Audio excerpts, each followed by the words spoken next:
जय माँ जगदम्बा दोस्तों, आशा है आप सब लोग स्वस्थ एवं प्रसन्न होंगे। मैं आज आपको आषाढ़ मास के कृष्ण पक्ष की प्रदोष व्रत के बारे में बताने जा रही हूँ। मुझे उम्मीद है आपको यह वीडियो अच्छी लगेगी। अगर आपको वीडियो में कुछ भी अच्छा लगे तो प्लीज़ लाइक, शेयर और सब्सक्राइब करना ना भूलें। दोस्तों, जैसा कि आप सभी प्रदोष व्रत के बारे में जानते होंगे, हर महीने में 2 प्रदोष व्रत आते हैं। आषाढ़ मास का पहला प्रदोष व्रत 15 जून को रखा जाएगा। यह व्रत माता पार्वती और भगवान शिव को समर्पित होता है। इस व्रत में भगवान शिव के पूरे परिवार की पूजा की जाती है। आइए अब जानें प्रदोष व्रत किया क्यों जाता है। प्रदोष व्रत कुंडली में ग्रह दोषों के निवारण के लिए रखे जाते हैं। अगर आपकी कुंडली में किसी भी ग्रह में दोष है तो आप प्रदोष व्रत रखें। इससे कुंडली के सभी दोष समाप्त हो जाते हैं। इसके अलावा भगवान शिव को प्रसन्न करने के लिए तथा भोलेनाथ की विशेष कृपा पाने के लिए भी प्रदोष व्रत रखा जाता है। जीवन में अगर कोई भी समस्या है तो इस व्रत को करने से हर समस्या का निवारण हो जाता है। आइए अब जानते हैं कि प्रदोष व्रत कितने रखने चाहिए, अर्थात व्रत कितनी संख्या में रखने चाहिए। हमें या तो 11 व्रत या 26 व्रत रखने चाहिए और 11 व्रत या 26 व्रत पूर्ण होने के बाद जो अगला प्रदोष व्रत होगा उस दिन इस व्रत का पारण किया जाएगा। पहली बार प्रदोष व्रत लेने के क्या नियम हैं? अगर आप पहली बार व्रत ले रहे हैं तो पहले व्रत के स्नान आदि करने के बाद नित्य की पूजा अर्चना करें। उसके बाद जितने भी व्रत आपको लेने हों, जैसे 11 या 26, तो इन व्रतों को लेने का संकल्प लें और अपनी मनोकामना को पूर्ण करने के लिए भगवान शिव की प्रार्थना करें।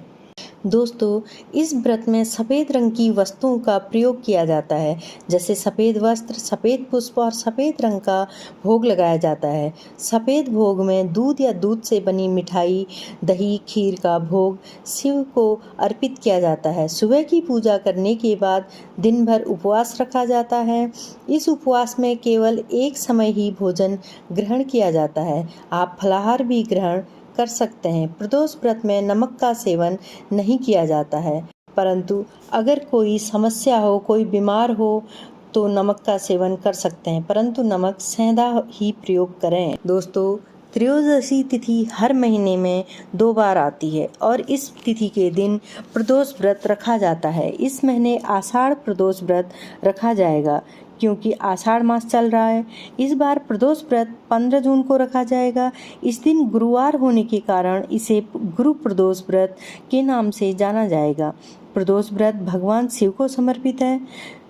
दोस्तों, आइए अब जानते हैं आषाढ़ मास के कृष्ण पक्ष के प्रदोष व्रत की तिथि कब आरंभ होगी।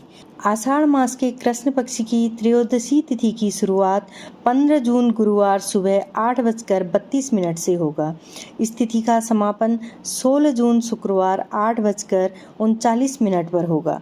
प्रदोष व्रत की पूजा शाम के समय करना अति उत्तम माना जाता है। ऐसे में प्रदोष तिथि शाम के समय 15 जून को होगी तो व्रत इसी दिन रखा जाएगा। दोस्तों, कई लोगों के मन में यह प्रश्न आ रहा होगा कि 15 जून को सुबह एकादशी के व्रत का पारण है। अगर हम प्रदोष व्रत लेना चाहें तो हम पारण कैसे करेंगे? क्योंकि 15 जून को सुबह 8:32 तक द्वादशी तिथि है।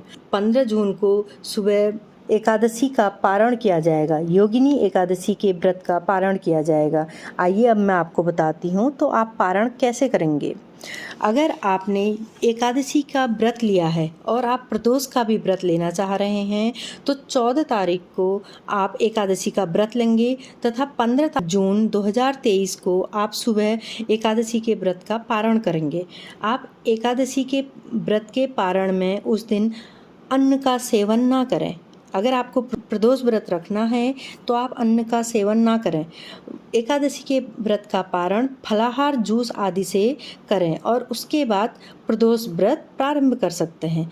हमेशा आप पहले एक व्रत का पारण करें, उसके बाद ही दूसरा व्रत शुरू करें। दोस्तों, अब आप समझ गए होंगे कि आप एकादशी के व्रत का पारण कैसे करेंगे और कैसे उस दिन प्रदोष व्रत को लेंगे, क्योंकि इस बार द्वादशी तिथि 14 जून को 8:39 से 15 जून को 8:32 तक है तथा 15 जून को 8:33 से त्रयोदशी तिथि आरंभ हो जा रही है।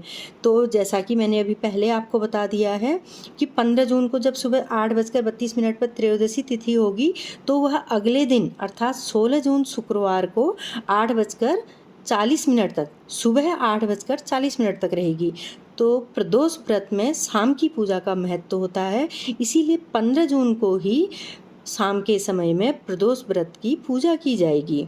इसीलिए सुबह द्वादशी तिथि होने के कारण एकादशी तिथि का पारण किया जाएगा और शाम को प्रदोष व्रत की पूजा की जाएगी।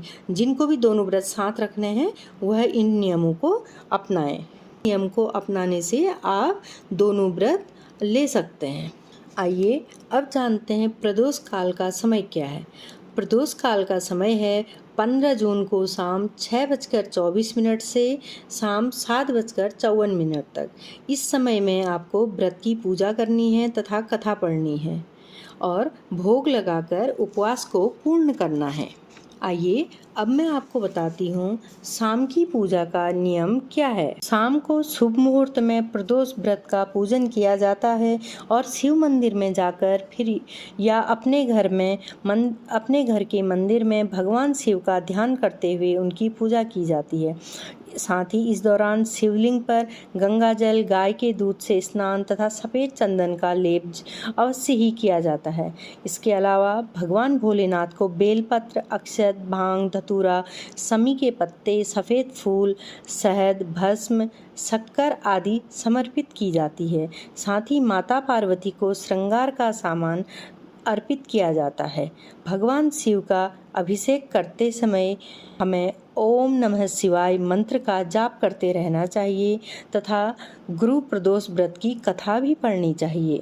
अगर आप प्रदोष काल के समय किसी कारणवश घर से बाहर हैं तो उस समय हमें व्रत को किस तरीके से पूर्ण करें, हमें प्रदोष काल के समय में किस तरीके से पूजा करें।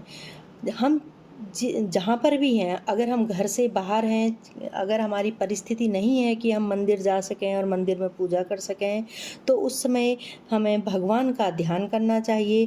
प्रदोष काल में ही शाम की पूजा करनी चाहिए। आप जहाँ पर भी हैं वहाँ पर भगवान से प्रार्थना करें। आप भगवान शिव से प्रार्थना करें कि मैं आपको भोग लगाने में असमर्थ हूँ तथा मैं अप्रत्यक्ष रूप से आपकी पूजा सच्चे मन से कर रहा हूँ, स्वीकार कीजिए तथा ओम नमः शिवाय मंत्र का जाप करते रहें। इससे आपका व्रत पूर्ण माना जाएगा। दोस्तों, आप तो जानते ही हैं भगवान शिव अंतर्यामी हैं। अगर सच्चे मन से पूजा की जाए तो वह अपने भक्त की परिस्थितियों को भी जानते हैं तथा उसकी मनोकामना को अवश्य पूरी करते हैं। दोस्तों, इस तरीके से आप पूजा करके अंत में क्षमा प्रार्थना करते हुए शिव जी के सामने अपनी मनोकामना बोलें। जो आपने प्रसाद भोग लगाया है उस भोग को आप खुद भी ग्रहण करें और आप प्रदोष व्रत का उपवास खोल सकते हैं। दोस्तों, उम्मीद है आपको मेरे द्वारा दी गई यह जानकारी अवश्य ही पसंद आई होगी। अगर आपको मेरे वीडियो में कुछ भी अच्छा लगे तो प्लीज़ लाइक, शेयर और सब्सक्राइब करना ना भूलें। धन्यवाद दोस्तों।